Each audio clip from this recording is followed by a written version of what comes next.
5 things every man and woman should think about before sex or regret. Later, number 1.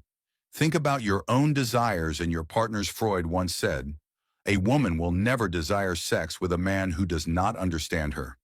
This highlights the importance of feeling understood in a sexual relationship. Unfortunately, many believe that sex is merely a trick of nature for reproduction. Philosophers like Schopenhauer held such views. However, from Freud's psychoanalytic perspective, sex is deeply tied to emotions and psychological complexes. If these emotions are not properly expressed, they may resurface later as serious issues.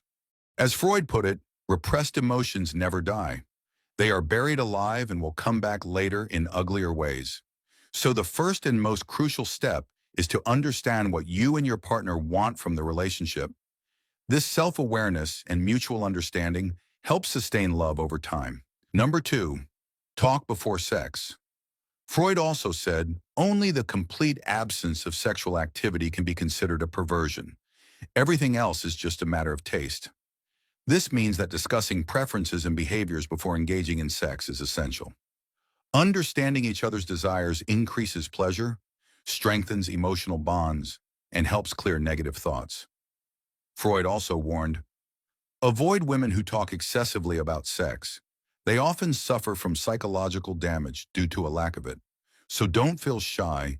Communication about sex is necessary to build stronger intimacy and connection. Number 3, don't think about your problems before sex.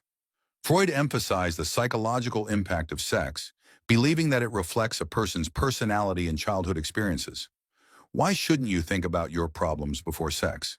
Because during intercourse, the brain releases dopamine, making you feel good and temporarily forget your worries.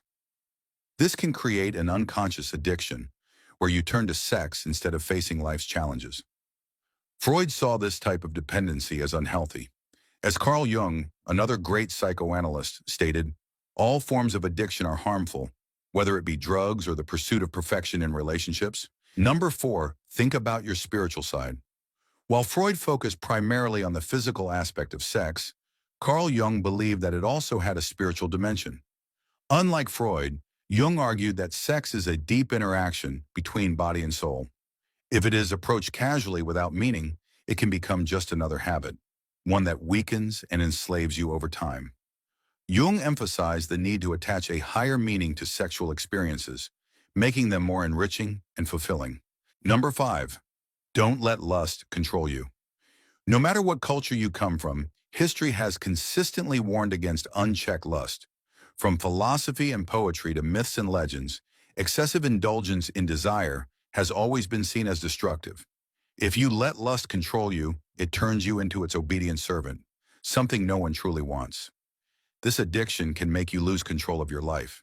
Before sex, remind yourself, I am in control of my own will, not a slave to my desires. The moment human willpower disappears, instincts take over, leading to impulsive and irrational behavior. This final step is crucial. Don't let it break you. Sex is just one of many tools available to humans for self-discovery and inner peace. Let's learn to use these tools wisely. The first person who threw an insult instead of a stone was the founder of civilization. The mind is like an iceberg. Only 1/7 of it is visible above water. A truly energetic and successful person is one who turns fantasies into reality. One should not seek to eliminate their psychological complexes, but rather learn to harmonize with them and navigate the world accordingly. When people marry, they no longer live solely for each other. They live with a third entity, the home, and soon after, the children. These become dangerous rivals to the husband. The only pure, eternal love without hatred exists between drug addicts. Just as no one can be forced to have faith, no one can be forced into disbelief. From your vulnerabilities, strength will emerge.